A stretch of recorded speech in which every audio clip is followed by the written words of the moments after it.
watching me get dressed. How are you today, my fellow carboholics? Man, I tell you what, you've never seen anything like me trying to get ready to go on this show. It's one little thing after another, but I enjoy it, so I'm here. When you're looking in the grocery store for flour and you see the one or two bags that are left on the counter, on the shelf, that should tell you something. What kind of flour is that? What kind of flour just has flown off the shelves that everybody, wants to have? And that's, in my case, that's King Arthur, because it's real consistent, and it's one of those that I know what I'm going to get every single time. And I was forced to buy something other than that this past week, and made a batch of bread.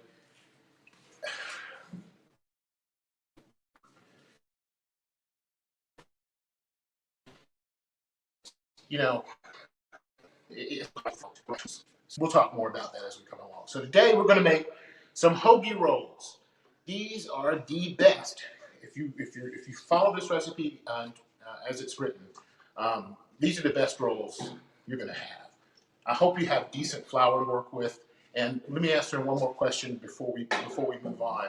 We had a question or two about yeast this past week. Yeast is a big subject, and the question was, in this recipe, can you use baker's yeast, or can you use instant or active dry or bread machine yeast?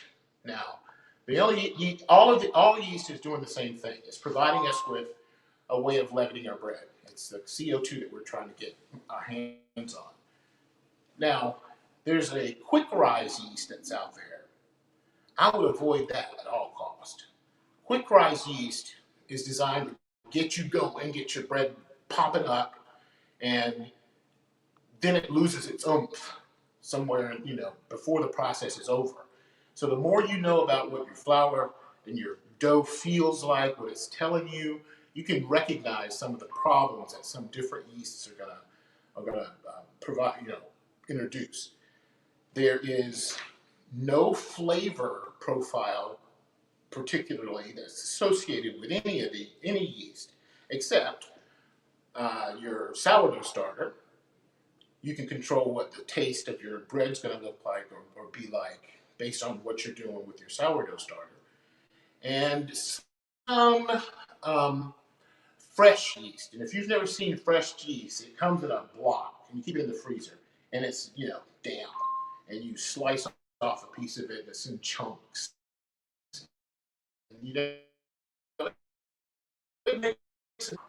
So let's get started here. Into a large bowl, I'd like you to combine. I'm doing this from memory, and I know the metric numbers for this. So the recipe that you have has the cups and teaspoons and tablespoons and all that in it, and it's right there on the screen for you if you need to refer to it. But in my mind, all I know is the metric. So the first thing we're going to add to our bowl, and this is something that I want you to practice doing all the time. You might see some recipes ask you to add flours first. I just can't see any reason to do that, especially in a stand mixer, because you're going to have flour stuck to the bottom 7 out of 10 times. So 680 grams of warm water into your bowl. Now, if you follow these principles, then the question about should I proof my yeast, when should I proof my yeast, are pretty much answered. So we're going to put 680 grams of warm water in our bowl. Then we're going to add to that 14 grams of yeast. And this is instant yeast. So I can mix that into my flour, I can do what I want to do. But if you have active dry or any of the others, you're going to need to proof it. So I've got it in the warm water, proofing, and to that, we're going to add sugar. And this is not in the recipe, and it doesn't need to be done. but I want to, just because it's the holiday, Memorial Day, I'm going to add 14 grams. It'll help get that yeast activated. Do you use baker's percentages? Yeah, I'm gonna add a little bit of sugar here so that it'll help activate the yeast and it'll give the bread some extra flavor. Now, we had a question a second ago, do I use baker's percentages? And I have a chart where you can refer to. And if you don't know what a baker's percentage is, the baker's percentage is what bakers use to determine how much flour, water, salt to add to their bread. So if I look in my cabinet and I only have 600 or 907 grams of flour, if that's all I have, then that's 100%. So everything is measured off the 100%. And I'm going to use, if it's a 75% hydration, which is, pretty easy to handle, not too bad, then 75 of that 100% is going to be water. And then next to that, you're going to have yeast, about 2%, and salt about 2%. So baker's percentage is helpful. So now that I've got these combined, the sugar and the yeast, give it a nice stir. To help get that off the bottom and get that sugar incorporated. And I've weighed this out already. This is 907 grams of all-purpose flour. Now, the flour I was using earlier this week had little lumps in it. It felt like it needed to be sifted, and it was just not enough protein. It's a mess. But the water-flour ratio here is important. So you've got 680 grams of water, and now into this bowl we're going to add 907 grams of all-purpose flour. You could use bread flour, but understand that your ratios are going to change a little bit, and bread flour is going to absorb more water, so you may need to add a little extra water if you're using bread flour. And if you're using a really cheap flour, you may indeed have to add less water because the flour is not going to absorb it. It's around 11% somewhere protein, and that's just simply not enough. All right, now let's bring over our stand mixer. Now the good thing about having a stand mixer is it's a lot less work, but we're following principles over here and in baking so that we can learn from one bread to the next what to do.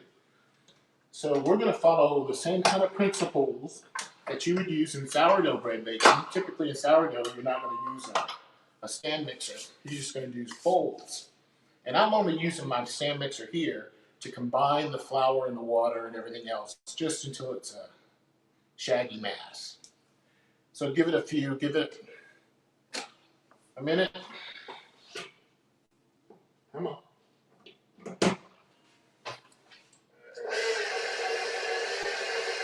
On first speed, just so that the flour doesn't pop out of this bowl and get all over you. Just get it a little damp.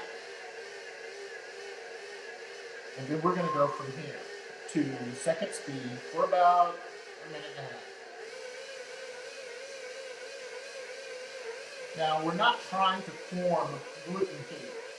We're really just trying to get the flour hydrated, meaning all of the water and all of the loose flour has been absorbed, has been taken up. There's no loose flour over there. Now, these rolls we're making are perfect for Memorial Day weekend. I mean, steak or brisket sandwich. This is what you need. So I'll show you what we got. Now, I don't want to add a lot of flour to this recipe because I'll be changing the recipe. And so it's okay to add some flour towards the end when you're shaping because most of that flour is going to stay on the outside of the bread. here it's going to get in the bread if we start using it. You can mix this longer. It's a very forgiving dough. You can mix this for 2-3 minutes and get the gluten to begin to form before you take it out and let it begin to rest. And I'll show you what we look like now.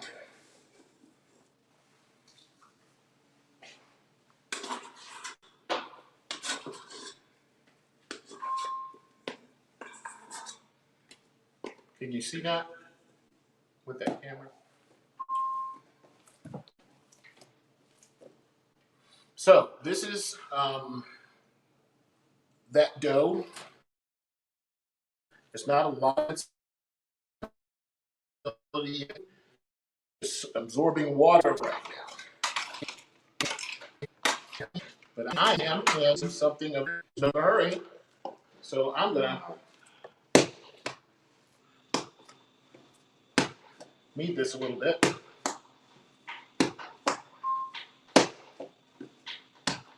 Now, if you want to learn how to do that, that's a slap and fold. Wet hand, sticky dough, remember?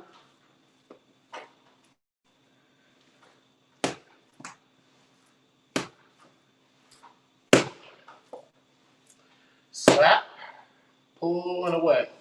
Now, it's real tight right now because nothing's happening. There's no gluten here. But that's okay. We're going to let this rest.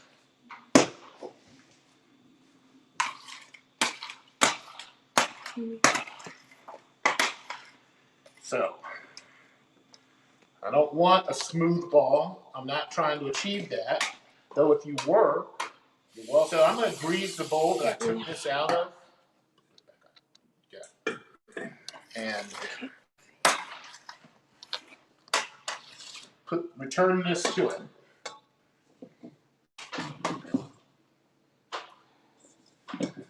Fold it in on itself a little bit so the oil will get on all the surfaces.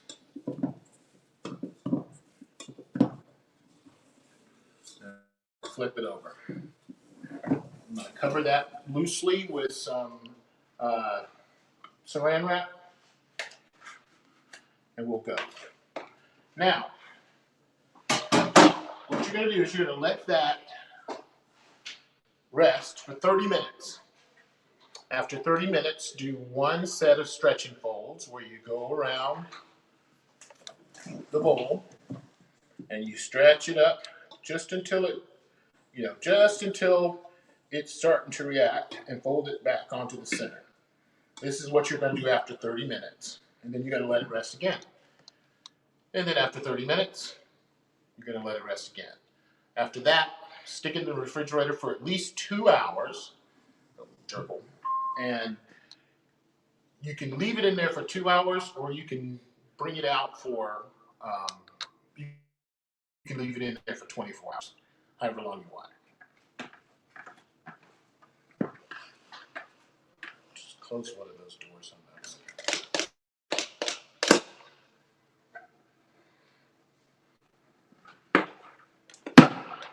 And this is coming out. This is the same thing I just made just now, except I let this sit in the refrigerator for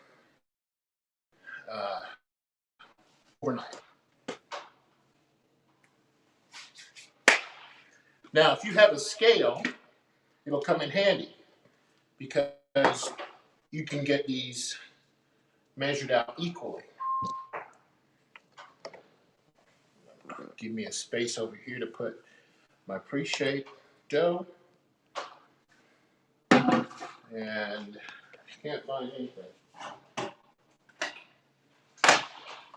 And then we're going to scale this.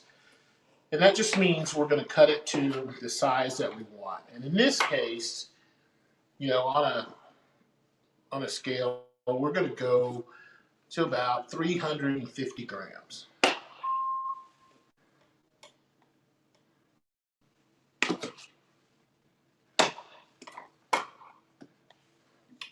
Able to see the bench? Mm-hmm. Okay, now let's talk about shaping. This is pre-shaping. So I've got a 350 gram piece of dough here. I'm going to stretch it out, fold it towards the middle. See that? And then tuck it. Just tug on it a little. Sides, bring it in. And we're just, you don't have to be really, this is not a critical thing. We just want to get it into the shape that we eventually want it to become.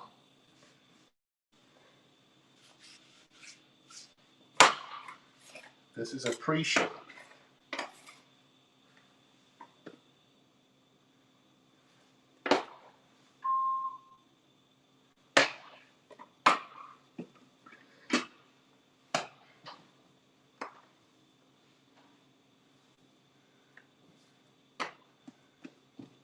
Degas it. Hold it towards the middle. Pull your ends in. This is still a little damp dough. And it's because my fingers are damp.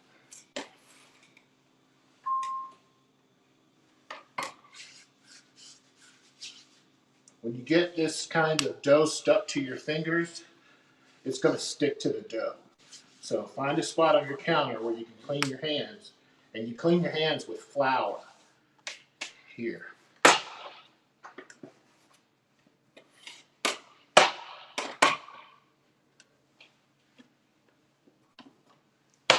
going for 350. Man, I used to be able to hit this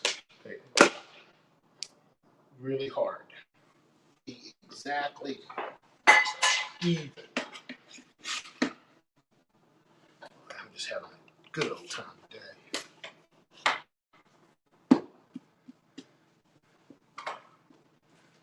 Tuck the ends. Pull. Put it in. Put it in.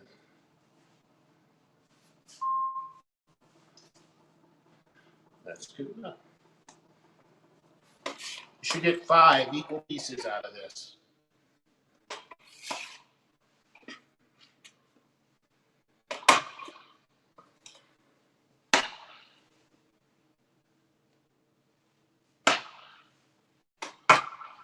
Here we go.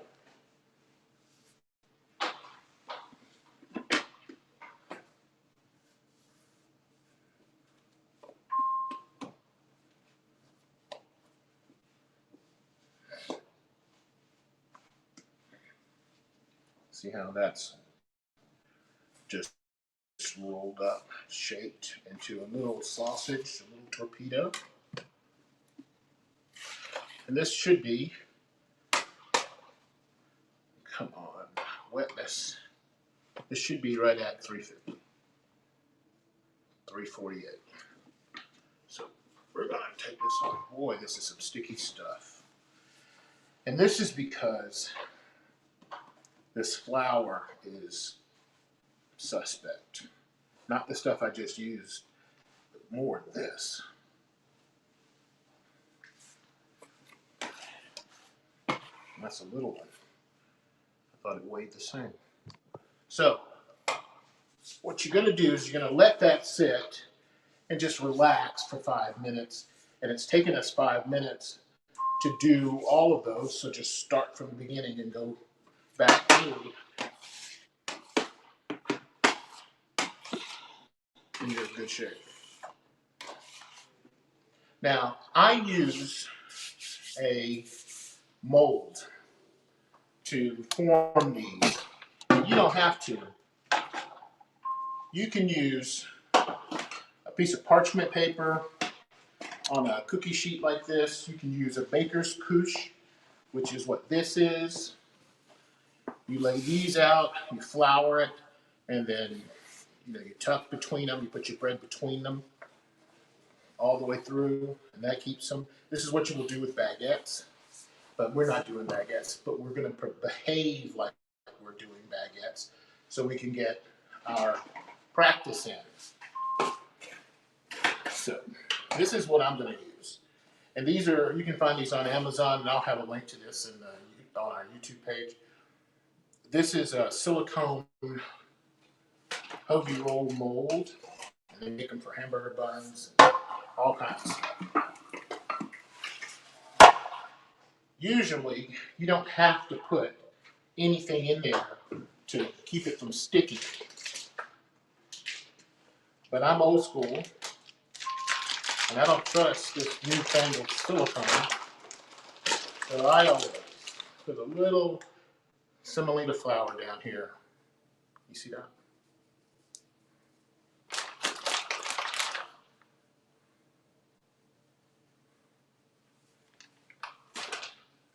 And that'll keep it from sticking. You can also use a little cornmeal. Cornmeal will do the same thing. So let's take this one. This is the one we started with. Pay attention to this. I'm going to see how it's already relaxed a lot. And then I'm going to seal the ends so they'll have uniform ends. And then I'm going to take the end farthest away from me and tuck it in halfway. Farthest away, tuck it in the middle. See that? Flip it around, into the middle. Grab the edge, bring it into the middle. What we're doing here is we're creating some tension on the outside of this loaf.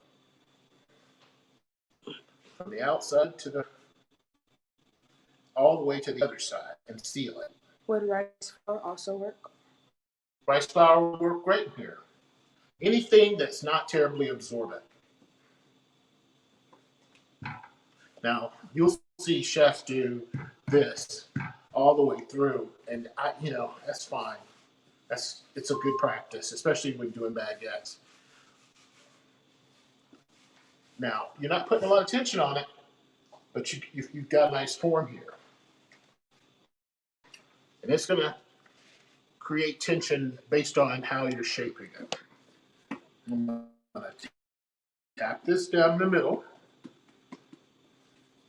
give it a little stretch, close up the end, side farthest away to the middle. And we're going to all this trouble, because otherwise you could just, mash it up till you get to that. But because we're going to be baking baguettes one of these days, we want to know what we're doing here. This is, it's all about technique at that point. Baguette's not an easy bread. And to do it properly, you got to have the technique. And the only way to get the technique is to practice. And you can't do baguettes every day. So let's practice. And it starts out little. And you see, watch out for this. See how narrow it is here? That'll show up in your bread. So I'm going to start this end and go towards the middle a little bit and fill that in with some dough. See, I'm just bringing some of it back.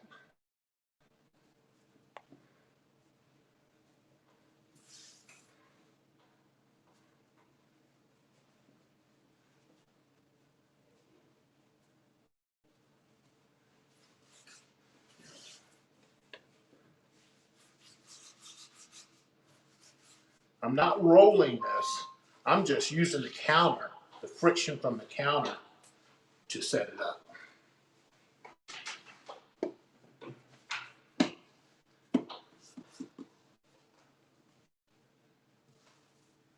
It's sticking because I have dough stuck in my fingers.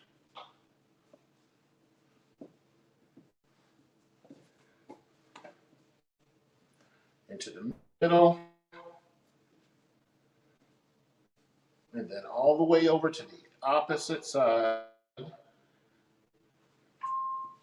Try not to tear the dough, Henry. And seal it.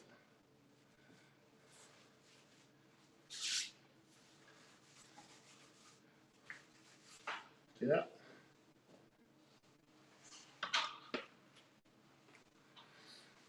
Now, I didn't measure this properly, but it'll eat, I can tell you that. See, I'm not happy with the strength of the gluten in this. I'm just not. And I don't want to mention the name of the flour, but it wasn't King Arthur and it wasn't gold medal. It's one of the ones that were left on the counter, left on the shelf. That ought to tell you something. If this is the only thing left in the pandemic, there's a reason for that. Okay. Now, these are going to rest and rise. Now you want to preheat your oven. Preheat your oven to 500 degrees. And we're going to use a little steam, so put a little pan in the bottom where we can put a few ice cubes. And I'm going to cover this with my couche.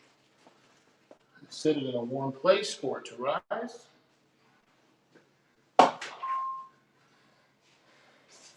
And that's where we are. So, let's see what they look like, huh? I am not proud of these, but we'll see what they look like anyway.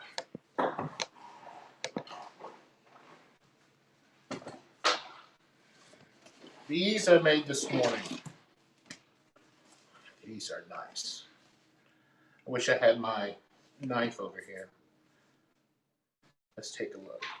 So this is what your product will look like. Hopefully better than these, because I was using a terrible flour. Better than that.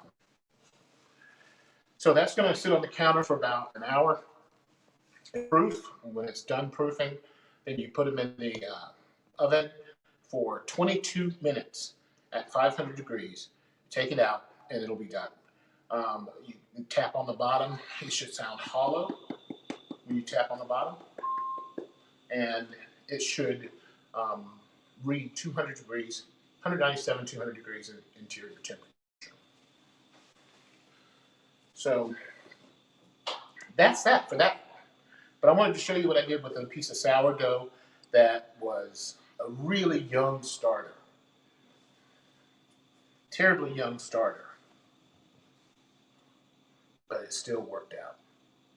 Okay, so got any questions? You want anything answered? If I can answer it. Welcome all you guys, all you new members, and we'll see you next week. Please give me some pictures of this and tell me how it turned out. All right?